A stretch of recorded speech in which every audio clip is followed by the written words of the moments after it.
Boa noite, amigos, boa noite, amigas, irmãos e irmãs queridos. Mais uma vez nós estamos aqui nessa roda de conversa em forma de live. O tema hoje é o santo desiludido, o santo que percebeu depois que ele havia se iludido. Um homem resolveu ir morar numa gruta sozinho para fazer uma autoiluminação, um autoconhecimento.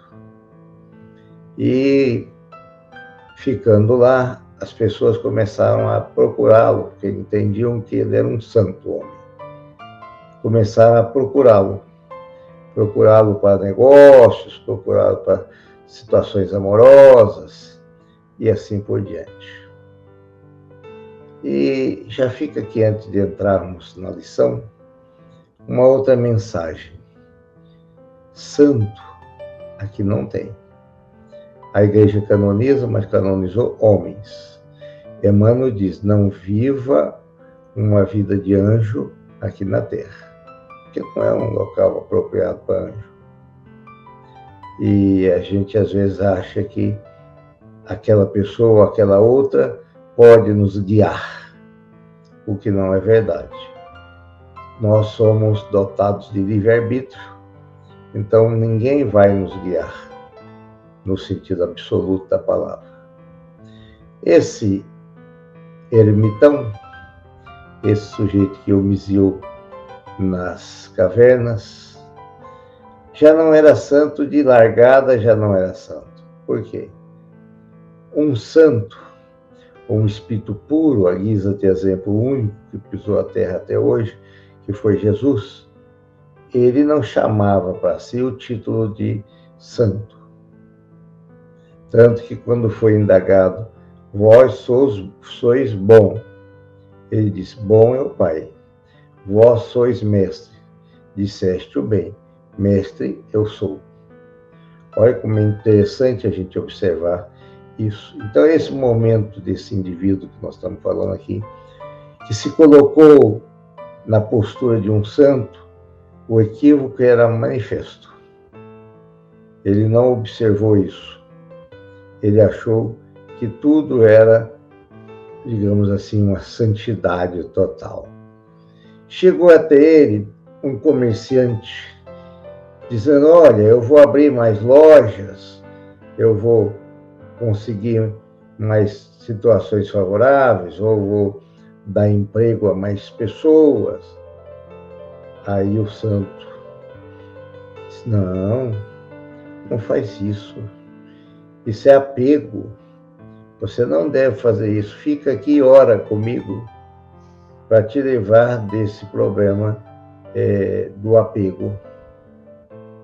Ou seja, ele malbaratou o desejo de um indivíduo, de uma pessoa cheia de propósitos, de aumentar o seu negócio, dar mais empregos, se fazer melhorado nesse progresso do comerciante.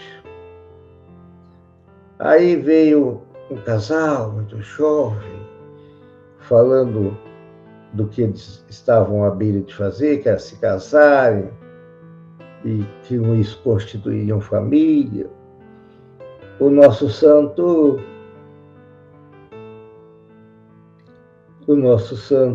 diz, não pode fazer isso não. Vocês estão dando aso, vocês estão dando as mãos para a luxúria.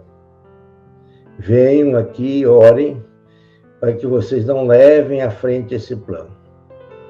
Então, novamente, ele tirou da ideia daqueles jovens a vontade de casarem-se, de terem filhos, de darem continuidade à reencarnação. Ele não. Ele já cortou tranquilamente essa qualidade. O difícil é que pessoas assim, elas não vão para o meio, in medius virtus, de Aristóteles. Elas não ficam no meio. Ou de um lado exagera-se, vício, quando nós, por exemplo, não erguemos a nossa fronte, lutamos, nós deixamos com que se nos agastam a curiosidade negativa, o desejo de não progresso. Então, seja para um lado, seja para o outro, seja no lado de querer revolucionar as coisas do mundo, seja do outro lado, de omitir em ajudar as coisas do mundo, isso é vício. Sem sombra de dúvida, é vício. Porque só na metade, no ponto médio, nós encontraremos a verdade. Isso é muito bom a gente observar. República de Platão traz bastante coisa a esse respeito, e outros livros de Platão e Aristóteles. E a gente não vê a coisa passar. A gente está sempre achando que está sendo muito bom o que está sendo feito. E, na verdade, não é. Por exemplo,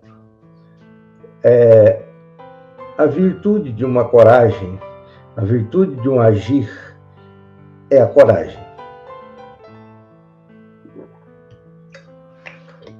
A coragem é essa virtude. Mas, se nós exagerarmos nessa coragem, nós vamos ser absolutamente temerários. Eu tenho coragem de fazer tudo o que vier à minha frente. Cuidado. Isso pode ser um indício de temeridade. Eu não gosto de fazer nada assim, essas coisas que levam a aborrecer a vida alheia, etc. Omissão. Não esqueçamos da questão 574 do Livro dos Espíritos, que a missão do Espírito encarnado é educar, é ajudar direta e materialmente nas instituições. Então, isso é muito importante, a gente não dá valor para esse tipo de coisas, porque nós nos acomodamos com muita facilidade, e com isso nós não queremos nada que nos agaste. Não, você vai ajudar fulano, está passando por essa ou aquela situação, precisa de uma voz para ajudar alguém que fale, brade por ele. Não vou não é da minha família, etc. Quer dizer, essa circunscrição a menor no trabalho de ajuda beira a omissão. Se beira a omissão, beira algo de negativo. Bom, esse nosso santo desiludido desencarnou. E ele imaginava que o céu lhe estava aguardando. Ele se considerava um grande missionário, por todo aquele tempo vivido num claustro, sem contato com as demais pessoas. Desencarnou, aí veio um espírito para ampará-lo, mas não um espírito muito legal, um espírito obscuro, um espírito das trevas, de grau inferior. E chegou até ele e falou, vamos. Ele olhou naquele espírito e falou, poxa vida, não é o que eu gostaria, que tivesse minha companhia. Caminhou ao longo desse caminho com o espírito, que o levou a um vale tenebroso, ou poderíamos chamar de abismo. Chegando lá, ele escutou muitas vozes chamando-o de homicida. Ele se resignou. Homicida como? Eu nunca matei ninguém. Aí mostraram para ele que ele matava as intenções das pessoas. Ele não estava preocupado em ouvir as pessoas, elevar o aspecto moral das pessoas. Ele queria que a sua vontade sobressaísse. era um orgulhoso, era um vaidoso, era um espírito bastante, digamos assim, voltado à negatividade. Isso é importante a gente olhar. Será que nós estamos sendo realmente simples? Estamos fazendo algo para não se iludir? Ou estamos fazendo algo para nós nos iludirmos? Quando chegar a hora de mudarmos de estação, essas coisas serão postas à nossa vista. E aí, como é que nós vamos entender cada situação dessa? Então, esse é um problema sério que digamos assim, que as igrejas, às vezes até os espíritos também, não observam isso. Ai, fulano da cesta básica, como ele é bonzinho. Isso não, às vezes não é necessariamente correto. O que ele tem, que ele deseja em troca? O que ele está pedindo em troca? Então fica bem claro para nós que nós devemos nos preocupar muito com o que nós estamos realmente doando mesmo, porque senão a gente doa e fala assim, aquela família que ganhou aquela cesta básica, o que ela fez? Ela vendeu a cesta básica, não vou doar mais. Ela vendeu. Olha, vamos olhar a situação de cada pessoa desse núcleo. Talvez estejam tão desesperadas para manter vícios, geralmente assim, ou para manter vícios que não tem outra alternativa senão essa venda, vamos dizer assim. Não vamos culpá-los, porque Jesus fala que ele veio para os doentes, e não para os sãos. Se ele, o mestre, veio para doentes, nós somos um candidato para ouvi-lo, porque nós somos doentes. Nós estamos doentes. Na verdade, ser doente a gente não é. A gente está doente. Por N fatores, a gente se coloca como o doente, ou coitadinho. E aí a gente vê isso muito com o tal do ganho secundário. Porque se ele apresenta como doente, todo mundo tem que levar as coisas para ele na mão, etc. Ou seja, ele está com tranquilidade, tendo um ganho secundário, que não é o objetivo de uma doação.